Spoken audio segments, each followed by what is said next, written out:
Lihat kalender, susun materi, setiap langkah penuh strategi, menyusun tujuan, imajinasi.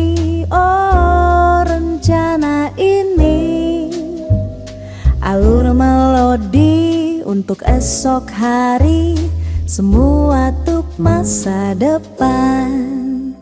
Lihat kalender, susun materi, setiap langkah penuh strategi, menyusun tujuan, imajinasi. Oh, rencana ini alur melodi untuk esok hari, semua untuk masa depan. Assalamualaikum warahmatullahi wabarakatuh. Yang terhormat Ibu Siti Gunarni SPD, Pengawas Sekolah Koordinator PAUD Cikdas dan LS Kecamatan Negosari. Yang saya hormati Bapak Ibu Guru rekan kerja saya di SD Negeri 3 Pulutan beserta karyawan. Yang utama, marilah kita panjatkan syukur kepada Allah Subhanahu wa Ta'ala yang telah memberikan rahmat dan hidayahnya sehingga kita masih bisa berada di ruangan ini dalam keadaan sehat dan bahagia. Saya ucapkan terima kasih atas kerawahanipun Ibu Siti Gunarni SPD dalam rangka observasi praktik kinerja kepala sekolah. Bapak Ibu yang saya hormati, akan saya mulai untuk presentasi observasi praktik kinerja kepala sekolah. Saat ini saya mengambil indikator memandu perencanaan pembelajaran. Ini adalah tampilan pengelolaan kinerja saya, bahwa saya mengambil indikator memandu perencanaan pembelajaran. Bapak Ibu yang saya hormati, kali ini dalam memandu perencanaan pembelajaran efektif di sekolah, saya mengambil untuk mengintegrasikan diferensiasi pembelajaran mendalam dan coding sesuai dengan panduan pembelajaran dan asesmen 2025 edisi revisi. Adapun materi presentasi kali ini, yang pertama, mengapa perencanaan pembelajaran itu penting. Yang kedua adalah prinsip perencanaan pembelajaran sesuai PPA 2025. Yang ketiga adalah memahami tentang pembelajaran berdiferensiasi. Keempat, memahami pembelajaran mendalam atau deepening yang mengintegrasikan dasar-dasar coding atau computational thinking. Selanjutnya adalah merancang pembelajaran yang terpadu. Kemudian fragmen modul ajar, penilaian yang mendukung pembelajaran, kolaborasi dan sumber daya, kemudian tanya jawab dan menuntut. Bapak Ibu yang saya hormati, kita mulai. Mengapa perencanaan pembelajaran itu penting? Perencanaan pembelajaran merupakan peta jalan kita untuk memastikan setiap murid mendapatkan pengalaman belajar yang bermakna dan mencapai tujuan pembelajaran. Jelaskan Bapak Ibu bahwa perencanaan pembelajaran itu merupakan hal yang inti dalam kita melaksanakan pembelajaran, karena segala sesuatu yang direncanakan dengan matang hasilnya akan lebih baik lagi. Perencanaan yang baik akan membantu kita fokus pada tujuan atau capaian pembelajaran, kemudian tepat dalam memilih strategi dan aktivitas, mengantisipasi kebutuhan murid yang beragam, kemudian mampu mengukur keberhasilan pembelajaran secara efektif. Perencanaan program dan anggaran sekolah selalu diawali dengan analisis data untuk memastikan fokus pada peningkatan kualitas pembelajaran. Bapak Ibu, kita dalam merencanakan program pembelajaran itu harus disesuaikan dengan analisis data. Didapat dari kita setiap tahun ada rapor pendidikan. Sumber data yang kita gunakan antara lain hasil asesmen nasional yaitu rapor pendidikan, kemudian hasil asesmen diagnostik awal tahun pelajaran, hasil asesmen formatif dan sumatif kelas, data observasi guru terhadap perkembangan belajar survei minat dan gaya belajar murid, data kehadiran dan partisipasi, juga refleksi guru setelah pembelajaran. Analisis data ini digunakan agar kita mampu mengidentifikasi kekuatan, kelemahan, dan kebutuhan pembelajaran secara spesifik dari peserta didik sehingga kita mampu menghadirkan kegiatan pembelajaran yang sesuai dengan karakter peserta didik sehingga pembelajaran itu lebih bermakna dan tujuan akan tercapai. Bapak Ibu, ini adalah hasil capaian rapor pendidikan SD Negeri 3 Kurutan tahun 2025. Apabila dibandingkan dengan skor tahun lalu, tahun 2024, itu banyak poin-poin yang menurun. Antara lain kemampuan literasi itu turun, kemudian kemampuan orasi, karakter, kemudian yang naik itu di pengalaman pelatihan PPK, kemudian kualitas pembelajaran, refleksi dan perbaikan pembelajaran oleh guru juga turun, kemudian yang naik itu iklim kesetaraan gender, iklim kebinekaan, iklim inklusivitas, dan partisipasi warga satuan pendidikan tunai, serta pemanfaatan TIK untuk pengelolaan anggaran. Bapak Ibu, ini adalah hasil capaian rapor pendidikan di indikator prioritas SD Negeri 3 Kurutan tahun 2025. Untuk kemampuan literasi itu hasil capaiannya sedang. Untuk tahun ini kita turun sebesar 66,67. Kemudian untuk kemampuan numerasi itu tetap 100 dan karakter kualitas pembelajaran iklim keamanan satuan pendidikan juga turun, sedangkan iklim kebinekaan naik 0,85. Bapak Ibu yang saya hormati, prinsip perencanaan pembelajaran sesuai panduan pembelajaran asesmen tahun 2025 yaitu menekankan pada perencanaan dan pelaksanaan pembelajaran yang pertama berpusat pada murid, yaitu mempertimbangkan kebutuhan minat, profil belajar dan tahap perkembangan murid. Jadi murid merupakan subjek pembelajaran. Kemudian holistik, kemampuan memahami yang mencakup olah pikir, olah hati, olah rasa dan olahraga secara terpadu. Jadi perencanaan pembelajaran itu diharapkan bisa mengakomodasi seluruh kebutuhan peserta didik.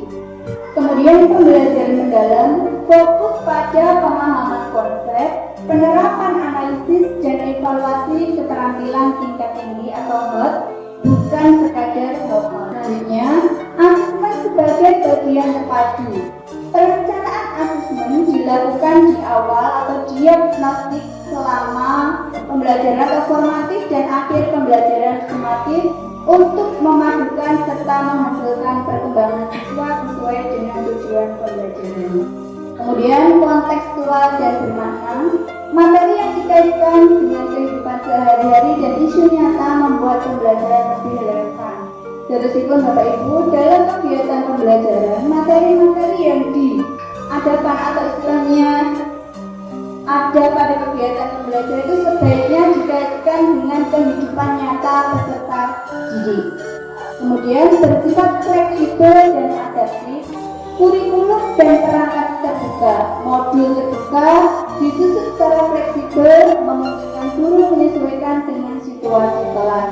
Meskipun Bapak Ibu dalam kita merancang modul ajar itu bisa kita mengambil referensi dari berbagai sumber, akan tetapi harus kita sesuaikan dengan karakteristik siswa kita sendiri dan mengacu pada capaian pembelajaran. Capaian pembelajaran adalah target utama yang harus dicapai murid di akhir fase. Tahap perencanaan yaitu menganalisis PP, menyusun tujuan pembelajaran dan alur tujuan pembelajaran.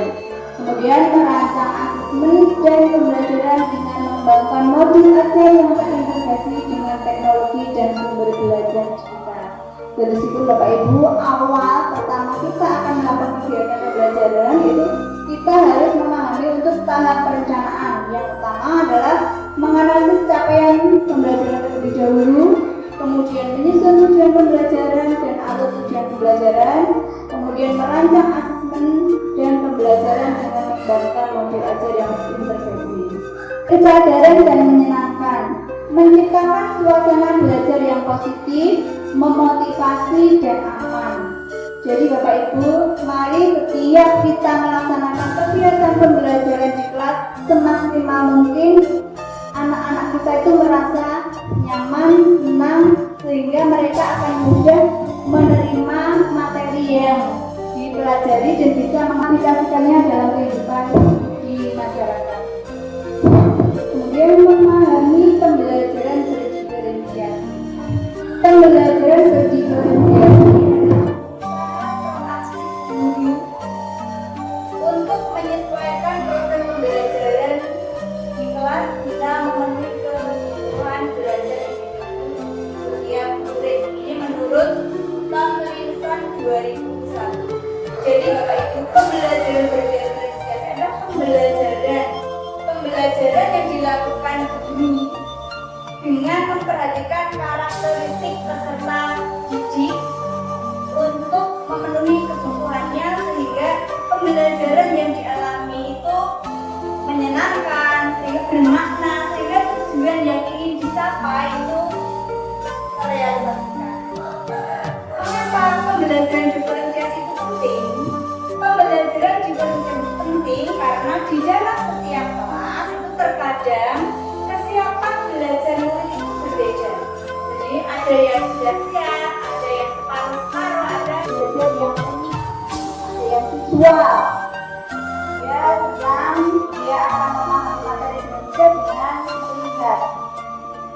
Ini bisa dengan video, kemudian teks, gambar, kemudian auditori. Itu peserta didik mudah memahami materi atau menerima pembelajaran itu dengan adanya suara. Misalkan dia belajar dengan mendengarkan musik. Kemudian kinesthetik itu peserta didik mudah menerima pembelajaran dengan aktivitas fisik. Jadi bisa dengan pembelajaran di luar kelas atau mungkin dengan gerakan-gerakan tertentu. Kemudian PPA 2025 itu mendorong guru untuk mengidentifikasi kebutuhan belajar murid dan menyesuaikan strategi pembelajaran. Jadi Bapak Ibu, di PPA 2025 itu adalah memotivasi kita sebagai guru untuk lebih kreatif agar kita bisa memberikan pelayanan yang terbaik untuk siswa kita. Di dalam pembelajaran berdiferensiasi, guru dapat melakukan diferensiasi pada konten materi apa yang dipelajari, variasi sumber belajar, gambar, teks, video, atau diagram. Misalkan Bapak Ibu sedang membahas materi tentang metamorfosis. Itu Bapak Ibu bisa menggunakan konten berupa teks bacaan, jadi uraian tentang metamorfosis, kemudian bisa menggunakan diagram, juga bisa menggunakan video proses metamorfosis. Jadi ada beberapa konten yang dihadirkan dalam kegiatan pembelajaran. Kemudian yang kedua adalah diferensiasi proses. Itu kegiatan satu cara memahami dalam kegiatan pembelajaran.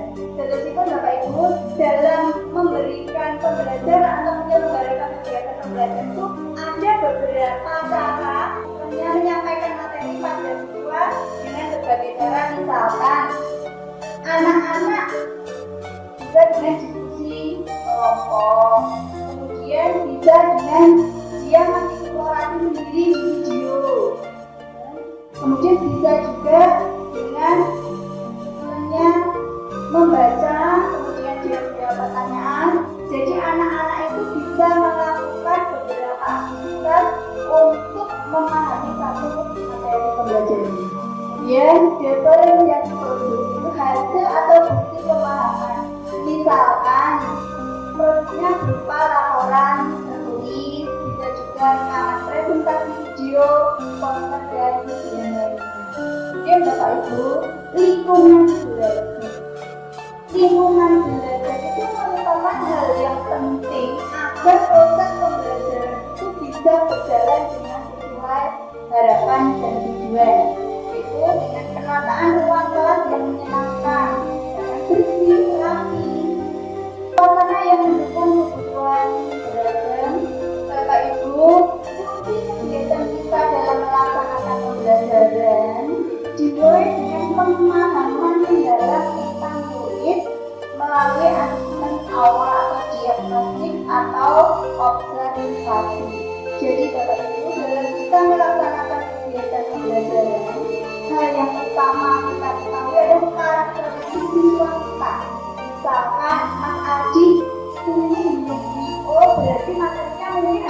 menyesuaikan dengan hal-hal yang lucu. Misalkan Mas Aci, dia banyak gerak, berarti nanti materinya mungkin harus dia lari atau mungkin dia demonstrasi atau apa. Terus itu menyesuaikan dengan karakteristik peserta didik. Kemudian memahami pembelajaran mendalam atau begini. Pembelajaran mendalam merupakan pendekatan yang memuliakan dengan menekankan pada penciptaan suasana belajar dan proses pembelajaran berkesadaran, bermakna dan menggembirakan melalui olah pikir, olah hati, olah rasa, dan olah rasa secara holistik dan terpadu. Jadi Bapak Ibu sebenarnya sama kurikulum Merdeka ini ditekankan di pembelajaran mendalam, maksudnya itu lebih mendalam agar anak-anak itu merasa jiwanya menyatu dengan pembelajaran. Dalam penerapan pembelajaran mendalam, semua pihak yang terlibat saling menghargai dan menghormati dengan mempertimbangkan potensi, martabat, dan nilai-nilai kemanusiaan. Pembelajaran mendalam dilakukan dengan sadar agar bermakna dan menggembirakan. Melalui dengan olah pikir, olah hati, olah rasa, dan olah raga untuk mewujudkan profil lulusan dan kerangka kerja dari pembelajaran mendalam atau begini dimensi profil lulusan delapan, kemudian prinsip pembelajaran, kemudian pengalaman belajar dan kerangka pembelajaran. Setelah itu dimensi profil lulusan itu ada 8 karena merupakan fokus profil lulusan yang akan dicapai, yaitu keimanan dan ketakwaan terhadap Tuhan Yang Maha Esa, kewargaan, kreativitas, kenalan, kritis, kolaborasi, kemandirian, kesadaran, dan komunikasi. Jadi diharapkan setiap siswa yang lulus itu sudah siap untuk bersosialisasi di masyarakat. Adapun kerangka pembelajaran mendalam atau training itu merupakan dasar karakteristik pembelajaran mendalam, kesadaran, bermakna, dan penggembirakan. Berkesadaran, nyaman, peserta didik dalam belajar, memiliki konsentrasi, fokus, dan memperhatikan. Kemudian kesadaran dalam proses berpikir, terbuka menerima perspektif baru, kemudian memiliki rasa ingin tahu untuk pengetahuan dan pengalaman yang baru. Kemudian bermakna relevan dengan kehidupan nyata. Kemudian keterkaitan dengan pengalaman sebelumnya, kemudian bermanfaat dan pembelajar sepanjang hayat. Jadi anak-anak itu mau belajar dimanapun dia berada, dan di sekolah tetapi juga di rumah dan di masyarakat. Kemudian selanjutnya menggembirakan. Lingkungan pembelajaran diharapkan adalah lingkungan yang interaktif, jadi bisa mendukung aktivitas pembelajaran yang menarik, menginspirasi, penuh tantangan yang memotivasi peserta didik untuk mencapai keberhasilan dalam belajar. Selanjutnya, kerangka kerja pembelajaran yang lainnya adalah pengalaman belajar. Pengalaman belajar merupakan proses yang dialami peserta didik dalam pembelajaran, yaitu yang pertama adalah memahami. Dia memahami apa yang dipelajari. Kemudian mengaplikasi. Dia mampu mengaplikasikan dalam kehidupan nyata dan merefleksi apa yang saya pelajari, apa manfaatnya. Memahami. Pada tahap awal, peserta didik aktif mengkonstruksi pengetahuan agar dapat memahami secara mendalam konsep atau materi dari berbagai sumber dan konteks. Jadi di sini anak-anak itu berusaha untuk memahami, mengetahui, mengidentifikasi apa yang dipelajari yang diperoleh dari beberapa sumber, kemudian mengaplikasikannya sehingga mampu menjadikan nilai dalam dirinya menjadi pribadi yang berkarakter. Kemudian mengaplikasi pengetahuan dalam kehidupan secara kontekstual dan merefleksi. Jadi anak-anak bisa merefleksi diri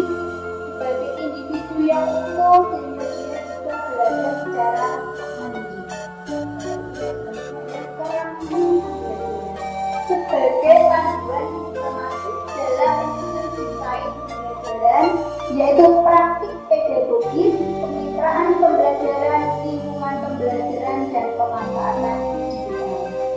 Praktek pedagogis, strategi mengajar yang dipilih untuk mencapai tujuan belajar dalam mencapai dimensi kehidupan, yaitu dengan mendorong keterampilan dan untuk pembelajaran berbasis proyek, berbasis masalah, kemudian pembelajaran dengan kolaboratif, dengan tim, dan berinisiasi. Kemudian yang kedua, kemitraan pembelajaran.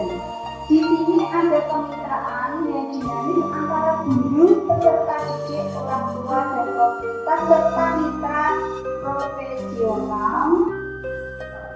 Lingkungan sekolah ya, ada kepala sekolah, pengawas sekolah, guru, dan peserta didik serta warga sekolah yang lain. Kita bisa dalam komunitas belajar atau komunitas Bapak Ibu.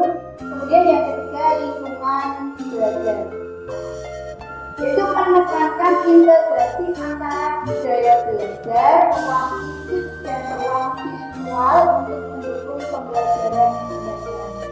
Selanjutnya adalah pemanfaatan digital. Teknologi digital dapat dimanfaatkan dalam perencanaan, pelaksanaan, dan asesmen pembelajaran dan strategi pembelajaran.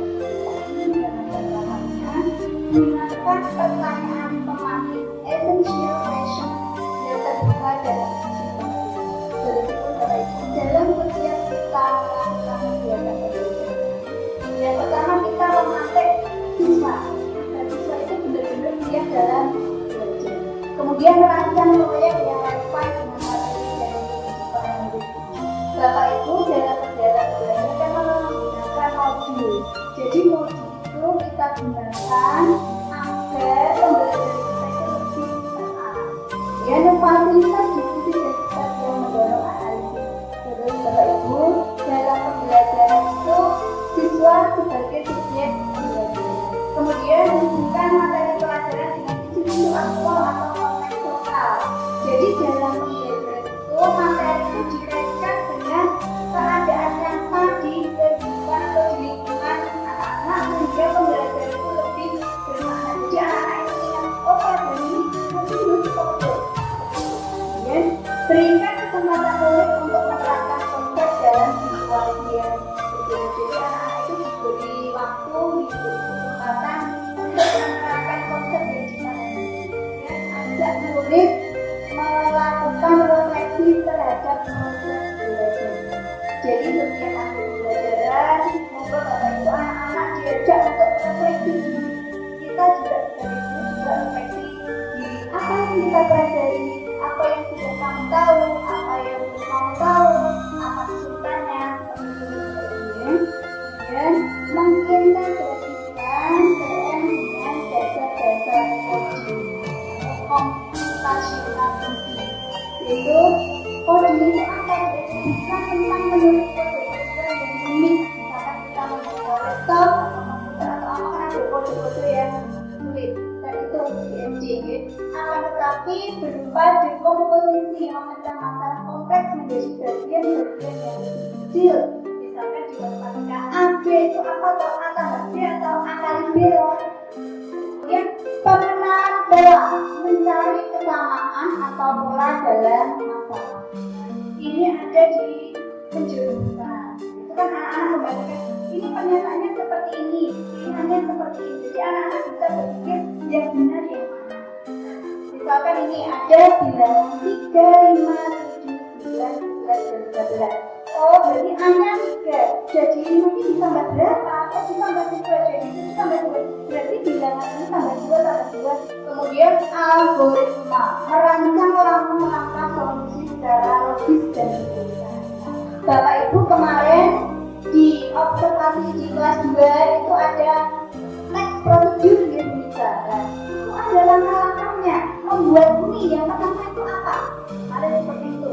Dan Bu Lisa juga luar biasa membawa mie-nya, membawa teh dan sebagainya untuk praktek anak-anak melakukan langkah-langkah sesuai dengan teks prosedur. Kemudian pada informasi penting dan menyampaikan yang tidak dan Bapak Ibu, mengapa coding itu penting? Karena coding itu akan melatih logika anak-anak kita dalam melakukan pemecahan masalah dengan kreativitas dan ketelitian yang tinggi sehingga mampu mengikuti instruksi. Kemudian Bapak Ibu, kalau kita bicara coding, ternyata komputer tidak. Padahal coding itu tidak harus dengan peralatan komputer, bisa juga dengan yang lain. Misalkan instruksi berurutan, misalkan langkah mencuci tangan, nah itu juga sudah termasuk coding. Kemudian permainan robot, misalkan gerakan ini apa, misalkan mungkin gerakan kayak manggil teman, apa itu juga sudah termasuk coding. Kemudian permainan ular tangga, kemudian menyusun puzzle atau balok bola, kemudian menurunkan gambar cerita, itu termasuk coding untuk sekolah dasar. Kemudian jika memungkinkan bisa menggunakan aplikasi itu dengan teknologi sederhana, Scratch dan Photoshop. Ini kita bisa browsing, monggo Bapak bisa browsing ini, itu ada. Dan Scratch adalah platform coding visual yang sangat populer, terutama untuk anak-anak dan pemula, dengan menggunakan blok-blok kode yang berwarna-warni. Bapak Ibu dapat membuat animasi, game, dan cerita interaktif dengan mudah. Scratch mengajarkan konsep dasar pemrograman dalam variabel, perulangan, dan fungsi dengan cara yang lebih mudah dan sederhana. Ini Bapak Ibu bisa buka nanti ya, monggo buka platform Codeops bisa. Codeops merupakan platform pembelajaran coding yang menawarkan berbagai kursus menarik dengan karakter-karakter populer seperti Minecraft, Star Wars, dan Frozen. Platform ini sangat cocok untuk memperkenalkan konsep coding kepada anak-anak dengan cara yang menyenangkan dan relevan dengan anak-anak sendiri.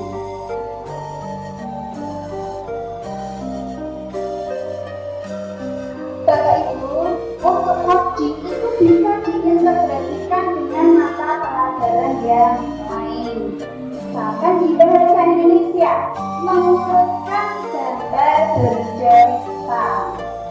Kemudian jika tidak ada, kemudian sekolah bilangan matematika bisa juga diintegrasikan dengan makna SPJP.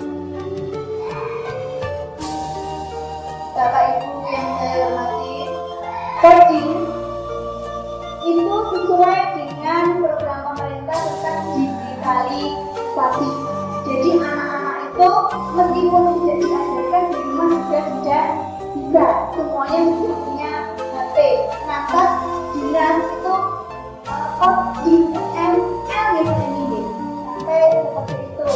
Itu adalah untuk istilahnya mewadahi minat bakat anak. Dan Bapak Ibu, di Indonesia itu sudah ada kompetisi komputasional di Indonesia, itu ada sejak 2016. Itu diambil dari Finlandia. Dan bukan singkatan Bapak Ibu, tetapi itu adalah nama lain dari kita berang-berang. Mengapa diambil nama berang-berang?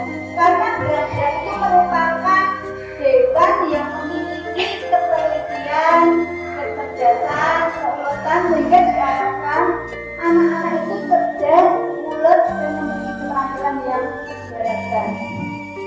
Bapak Ibu, ini saya tulis di Kepres tahun 2025 karena yang 2026 belum ada, biasanya ada di akhir tahun.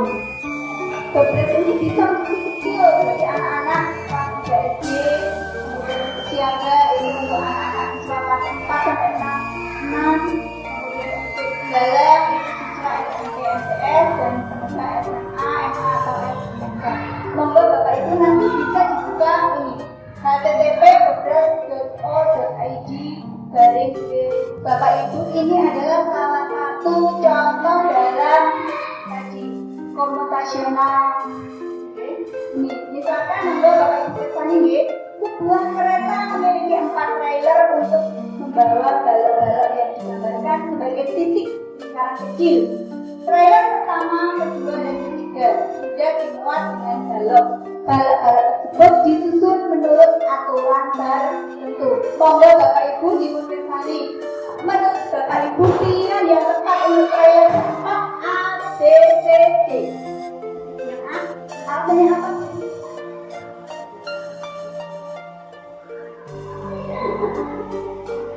Sama dengan yang kedua, trailer. Tapi trailer satu dan ini tidak sama. Monggo yang lainnya, Bapak-bapak, kita menyanyi dulu ini untuk anak-anak kelas 1 itu. Yang B. Alasannya apa, Bu Lisa?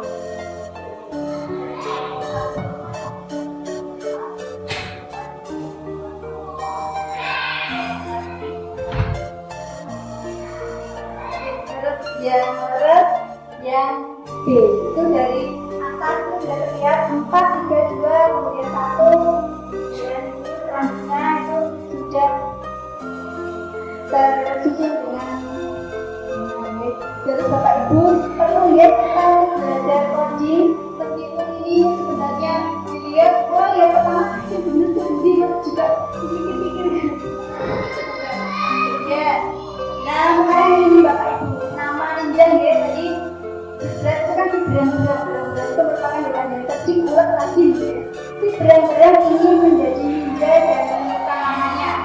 Nama ninja dibuat dengan mengganti setiap huruf yang berasal dari nama sesungguhnya dengan suku-suku kata sesuai dengan tabel berikut. Monggo Bapak Ibu niki tabelnya.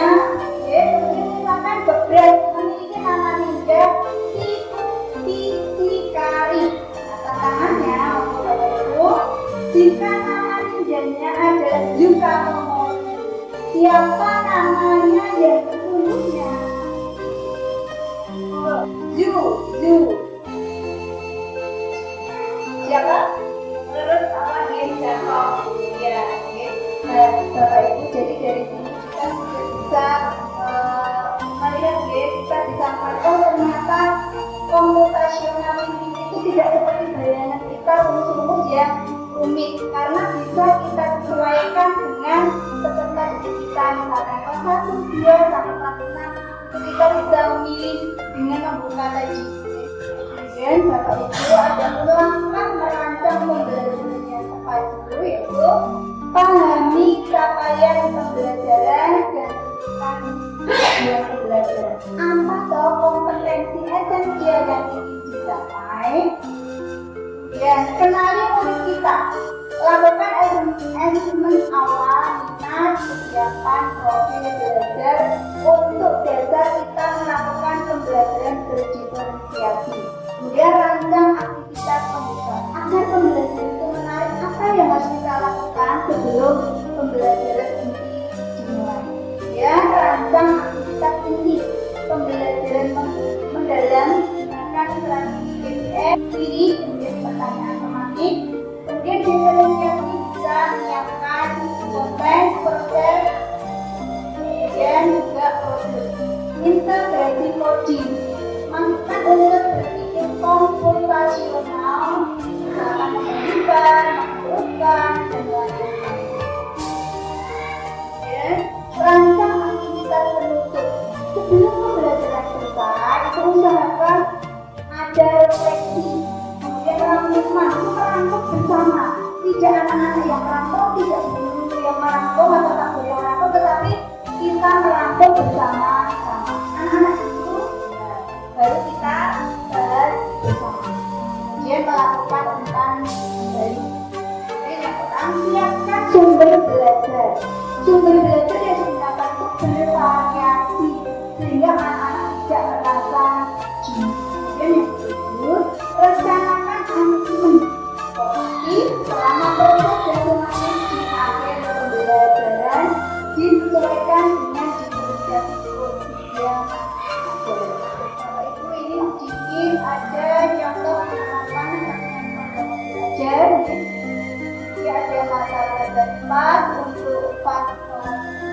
Berpikir seperti itu.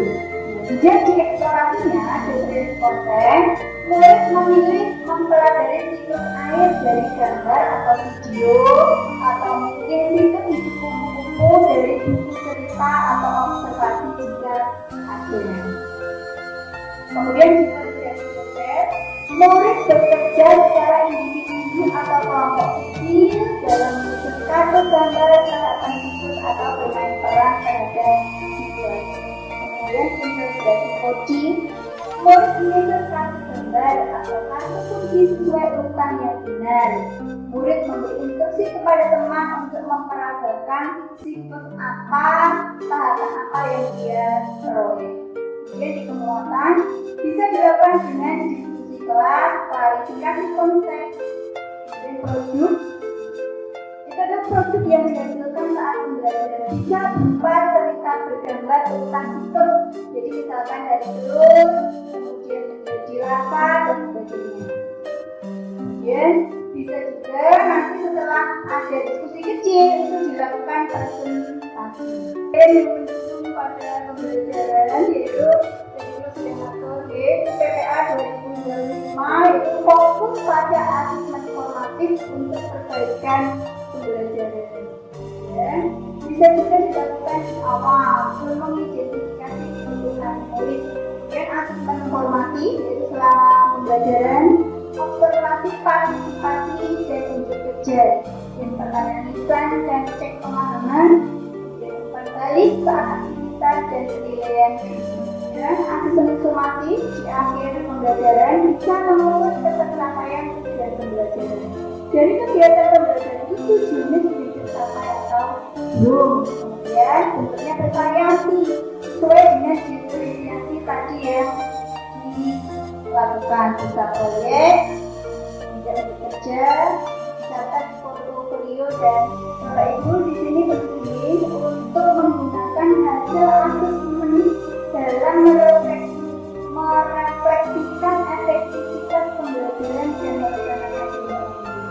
Jadi Bapak Ibu, asesmen atau penilaian itu penting kita gunakan untuk refleksi diri.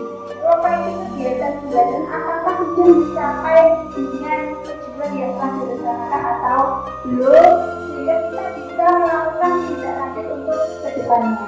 Bapak Ibu, selain yang saya atur di atas, tidak kalah pentingnya adalah kolaborasi dan sinergi kerja sama tim.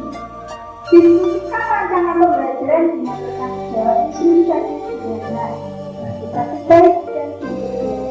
Jadi Bapak Ibu, apabila Bapak Ibu punya modul ajar, bisa dijadikan dengan rekan jawab. Dia bisa nanti saling bertukar praktik baik. Dan sumber daya pendukung, dokumen panduan pembelajaran dan asesmen atau PPA 2025 edisi revisi Bapak Ibu.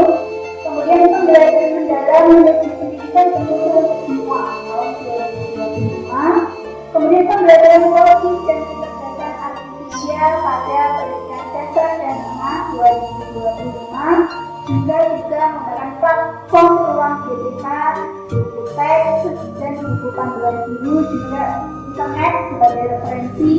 Kemudian juga dukungan dari kepala sekolah dan pengawas juga tidak kalah pentingnya dari anggaran sekolah.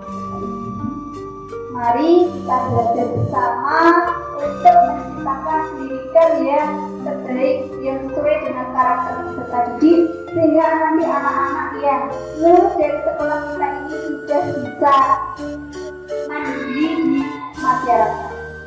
Bapak Ibu, menikah presentasi dari saya. Monggo Bapak Ibu mau ada pertanyaan, tambahkan atau ingin berbagi praktik pengalaman terkait perencanaan pembelajaran.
jam 1, kita mulainya jam setengah 3. Kita bisa menggunakan waktu-waktu itu untuk mempersiapkan perencanaan pembelajaran. Kemudian, apabila siswanya banyak sekali, apabila siswanya itu banyak sekali, misalkan 1 kelas sampai 30-an, itu bagaimana kalau sedikit ada kemungkinan 30 karakter peserta didik.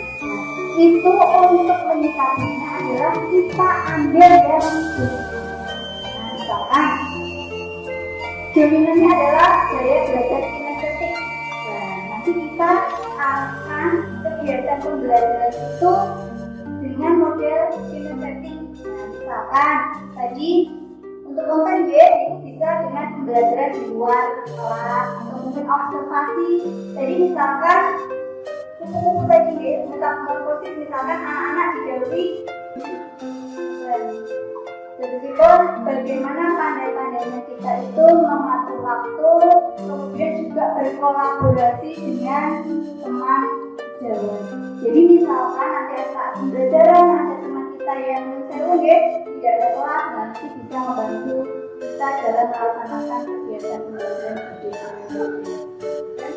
Monggo kami ada Bapak Ibu guru yang ingin menambah jawaban saya atau bisa, monggo. Bisa. Monggo Bapak Ibu yang lain.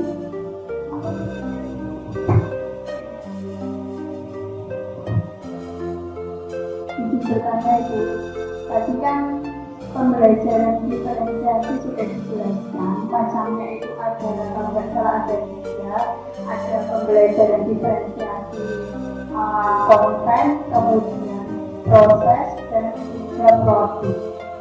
Dari ketiga diferensiasi macam ini, yang membedakan dalam pembelajaran itu apa? Terima kasih.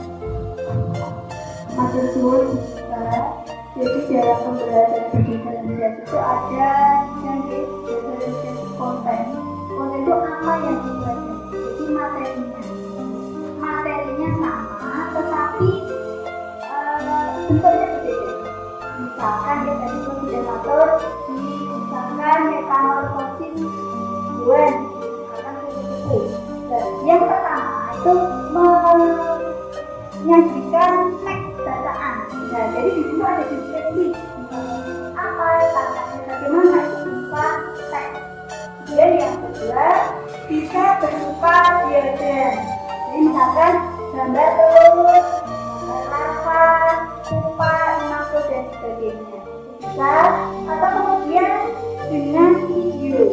Jadi kita bisa browsing mengambil video metamorfosis kuku juga bisa. Jadi diferensiasi konten itu satu materi tetapi bentuknya berbeda.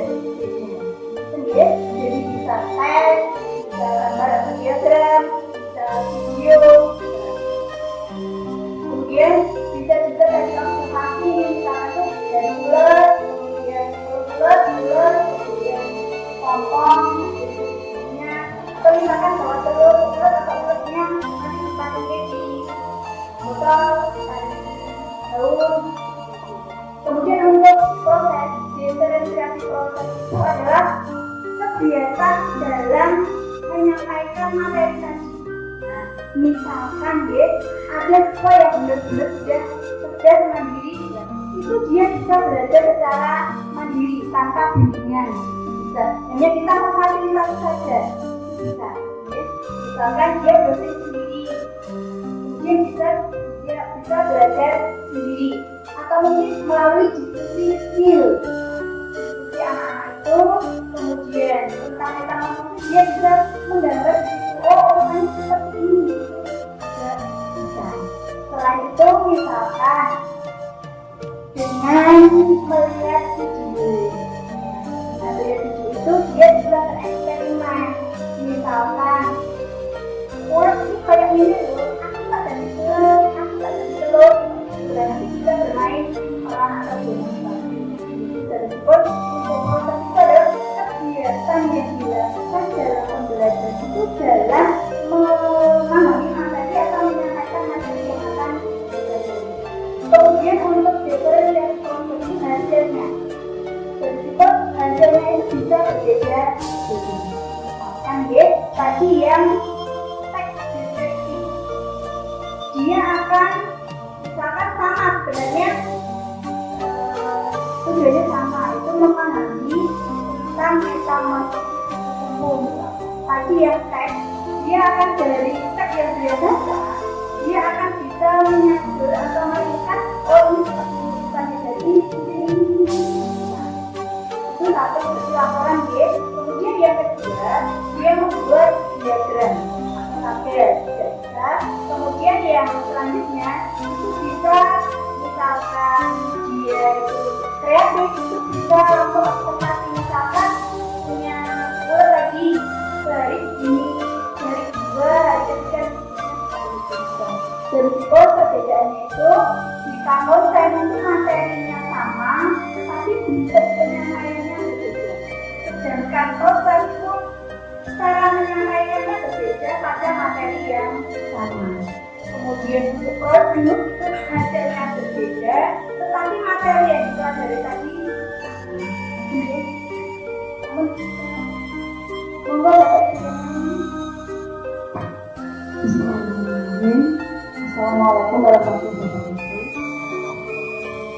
Langsung saja untuk penjelasannya terkait materi tentang pembelajaran diferensiasi.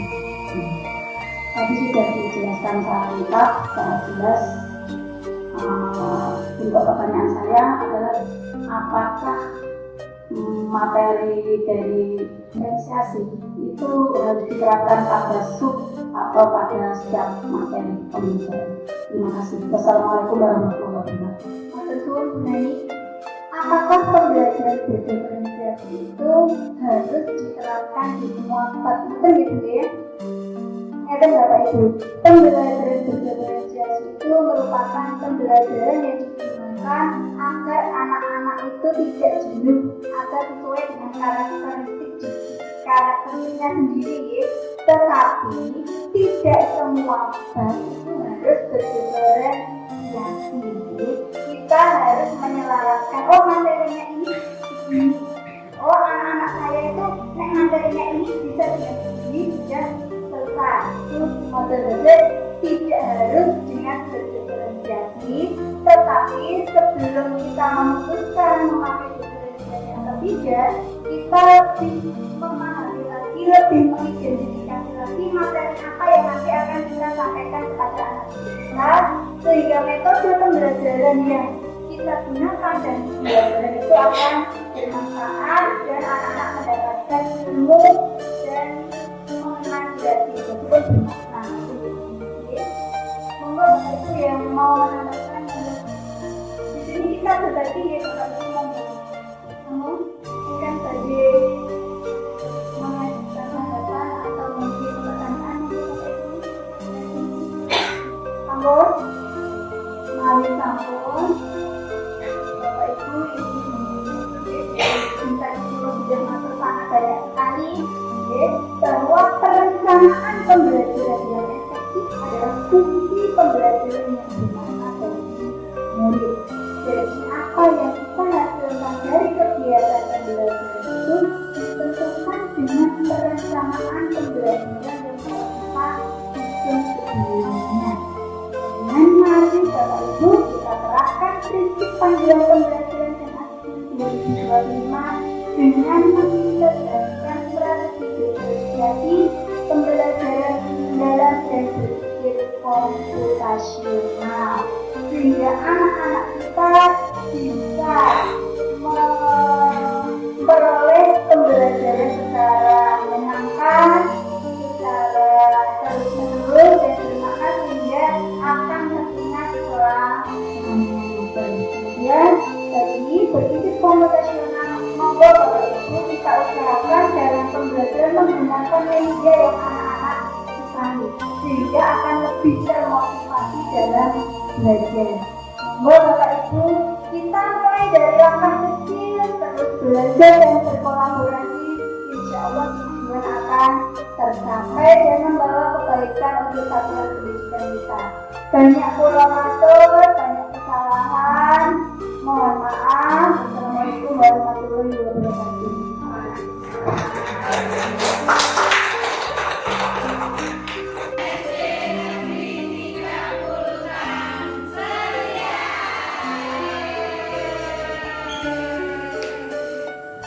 Lihat kalender, susun materi,